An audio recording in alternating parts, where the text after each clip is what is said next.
This is a review of The Art of Avatar, which came out a couple of weeks ahead of the movie in 2009 as one of the most inexplicably harebrained, mishandled, completely unsatisfying and unworthy attempts at a promotional tool you'll ever see. Which you'll know is really saying something if you read a lot of these tie-in books. Before you even open the book, you immediately notice the single biggest problem and disappointment. That is, it's absurdly short. It's just over 100 pages. The pages themselves are very large, which in theory is nice, but here it's pointless and even damaging because too many of the images are excessively large. Now, some of the large images do look really good, but overall it's just unfathomably stupid to have taken this approach when there are so many obvious reasons for them to not be this big that it just becomes compoundedly bad. Firstly, again, this book only has 100 pages as is, so every one of them should be maximizing the amount of content displayed, which is very doable on pages this size, but there's just been zero attempt to do that. In fact, it's insultingly careless due to the preposterous number of times a single image takes up an entire 1 to 2 pages. Then it's made twice as ridiculous when considering that in this case, given the style of most of the artworks, it's not necessary to present them in this large way. And then thirdly, it ends up making the pieces look worse in a few cases where the images have visible pixelation due to being blown up too much to fill the huge page. So this page size is completely unnecessary, whether you want to look at it as A, the whole book could have been shrunk down to a smaller format, saving space and money without losing any detail, or my preferred method, B, keep the page size and just use it properly to display a greater number of more appropriately sized images. Further infuriating idiocy in their quest to make use of every book-ruining trick is the ridiculous and abundant use of spoiling images by spreading them across the gutter. Obviously a double offense when it's just a single image wastefully spread across 2 of the book's very few pages. Additionally, there are 2 gatefolds in the book. Typically, gatefolds are 2 pages, but here they're 3-page gatefolds, which for pages of this size, open end-to-end is literally a 4-foot layout, which could be incredible if you have some sort of panoramic image or collage that would justify such unwieldy extravagance, but here they've been used for no reason whatsoever. There's nothing that's displayed across the whole gatefold. The images used on them could have been reproduced at the exact same size on a single page, or in one case, a 2-page spread. So why? Why do this? What's the point? It just makes it more difficult to hold and read. In and of itself, this is not any sort of actual issue, but I'm hammering it because it's the epitome of the overall issue with the book, that it's just been so mishandled with such thoughtlessness. Obviously, the combination of huge images and few pages means there's just so little on display here, kind of defeating the whole purpose of why anyone would want to buy an art book. The marketing copy claims the book includes over 200 artworks, which could technically be true if you include every little sketch or plant or weapon, but I think that's a very disingenuous figure for them to tout. A fairer and more practical count of the artworks in the book would be around 130. For any art book on any movie, that is simply unacceptable. But it's a particularly huge failing in the case of a book on this movie because, and this is actually what it really all comes down to, in no way does this book reflect or live up to the ambition and effort of the production it's based on. You have this all-star lineup with Weta and Stan Winston Studios and James Cameron, who, by the way, if you didn't know, is a very good artist himself and some of his work is in here, but and you know, they had squillions of dollars, so no cap on imagination, and they spent 2.5 years on visual development creating thousands of artworks exploring and crafting this meticulously detailed, thought-out world. And even if you think the pedigree and background context is irrelevant, the evidence is in the final product of what a highly designed, visually extraordinary movie Avatar is. Wow, imagine the art book they could make based on all those factors. And yet, all we're given is this rushed, thoughtless, skimpy selection, with the added insult of it not being the best selection or curation anyway. Particularly poor is the book's emphasis on presenting final designs. Except for a little bit on the Na'vi, there's no design evolution, alternate or unused stuff. Everything is basically or exactly as it looks on screen. I mean, I would say this is a problem that most art books suffer from, and I don't understand why, how they can think that's of more interest to readers and fans, though it's particularly vexing in this case where you hear about just how big and involved the design development was for this movie. In the book's text, you read about how important exploration was in the designs, which is obviously what they spent 2+ years doing, yet we're shown no evidence of that. Also, just to be very clear, as is almost always the case with art art book reviews on this channel. None of this is a judgment or reflection of the art itself or the artists. Unless I explicitly call it out, the critiques are always just about their use in the book and the ideas of the book itself. Though having said that, even though most of the work in here is so beautiful and brilliantly designed, I do think it's worth commenting on the fact that most of the art in the book has that very digital, photoshopped, photo-bashed look, which I know a lot of people, myself included, don't find to be a particularly appealing style of art.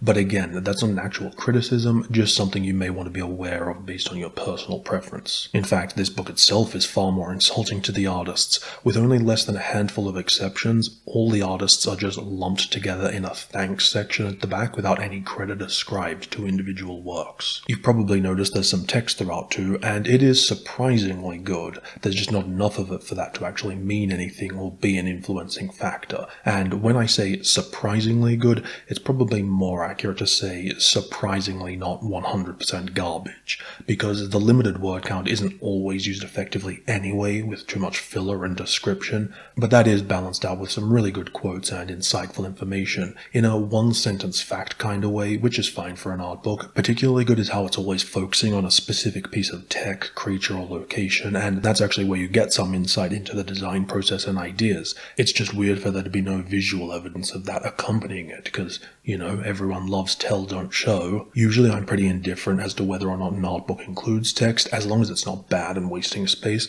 but for a book on a movie like this, it definitely needed more, just because, like I've already mentioned, how involved the creation of the world was and how meticulously designed and obsessively detailed the rationale behind everything is. So even if, for whatever reason, the book couldn't be more than 108 pages, those huge images still should have been shrunk down to a more appropriate size, which would have allowed for, if not more art, more text. In the acknowledgements section at the end, the author refers to this as having been a fast-paced project, which I guess is just confirmation of what is already very apparent. My question, though, is why was it so rushed? Surely to the studio and everyone involved, the amount of effort going into producing designs for over 2 years makes this an obvious choice for a spectacular art book. Plus, because of how long production and post-production were on the movie, there was another 2 years between the end of pre-production and the release of the movie. That's far more than enough time to produce an amazing book. Whereas this feels like an afterthought. Like there was a final marketing meeting the month before the movie came out and someone was like, oh, we should do an art book. Yeah, I'll put that together this afternoon and we'll get it off to the printer tomorrow morning. Also, I'm only kind of half joking, because I saw a ton of reviews about how the first printings of the book had an image displayed upside down, and that the binding was so bad the pages were falling out.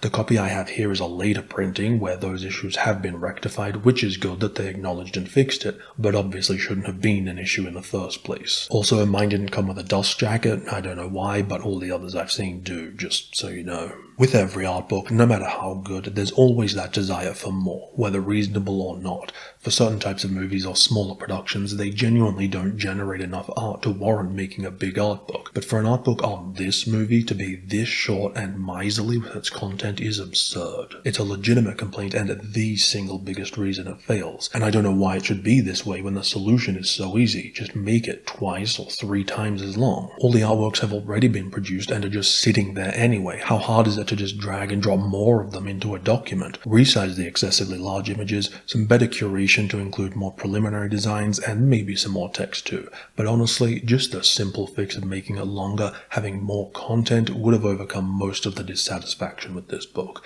and create a more robust and fulfilling work that reflects and lives up to the production and the movie it's based on. Or even if, for whatever reason, it had to be 108 pages and you don't have space to show much, why be so obnoxiously wasteful with the pages and such unnecessarily large images? Can you not try and craft this as a more interesting and meaningful experience despite the constraints? But it's not an experience or a meaningful piece of work. It's the difference between watching a trailer and watching a movie, and unfortunately this just feels like a shoddy trailer for a better book. But it is what it is, we can't change that, and that sucks. But just because it's a disappointing failure, should you completely dismiss this as being devoid of any potential joy or value, which, when you're a big fan of something, is very important to assess, complicated as your feelings towards it may be. And so, if you can accept all the stuff I've mentioned, which you shouldn't have to do, but for the sake of salvaging a practical and positive end result, if you can do that, then I do believe that if you are a big fan, despite everything everything else,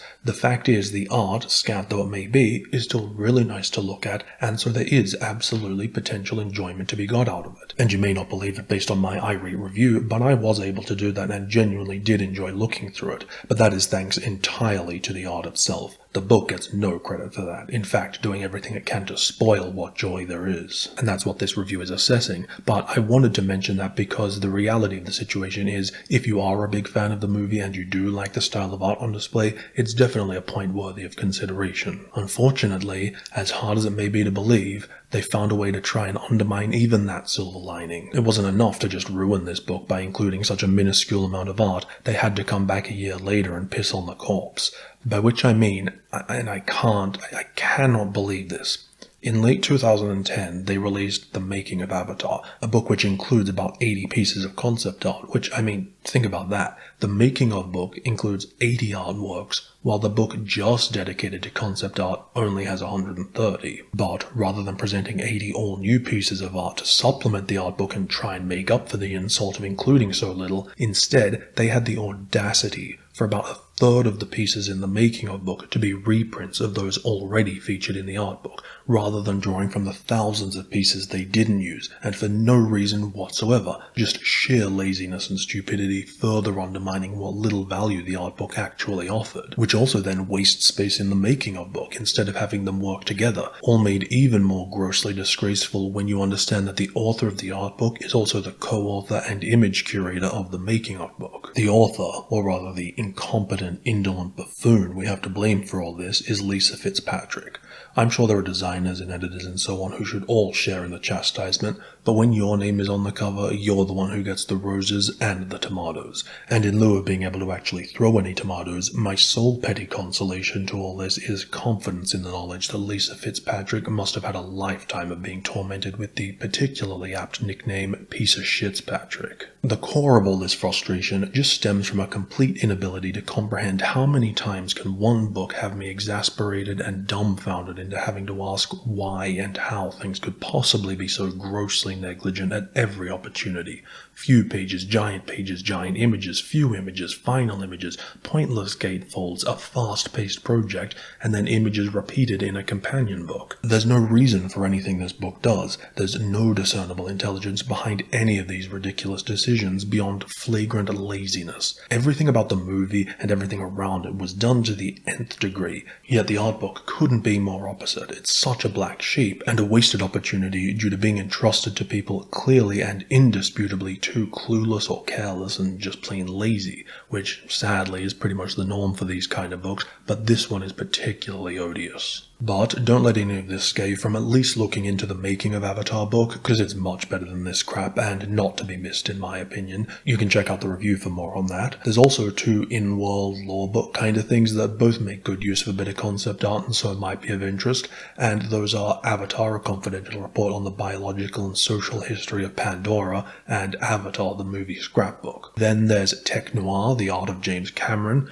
It's a mix of the artwork he's done for his movies and a lot of non-movie stuff, and it does include his art for Avatar, both stuff that is and isn't in the art book, plus his accompanying commentary. And lastly, if, unlike me, you're the sort of person who just wants to see the art and doesn't care if it's displayed digitally or printed, I highly recommend foregoing the art of Avatar in favor of investing that money into getting the collector's edition Blu-ray. It has some great behind-the-scenes features, including an art rail and extensive art galleries. In fact, between those and the art you see in the rest of the features, I'd be surprised if they don't contain every piece seen in this book plus 10 times more, and it really highlights why this book is such a poor showcase. Though, even though the Blu-ray does include more preliminary designs for certain stuff, there's still very little in the way of design exploration shown, so I don't know what the deal is with them being so shy in showing design evolution, but in terms of unused ideas, perhaps they wanted to save that stuff for use in the sequels. Speaking of which, The Way of Water does have an art book that's apparently 2.5 times longer than this one, and has a different author. So hopefully it lives up to these very welcome and promising signs of a much better art book.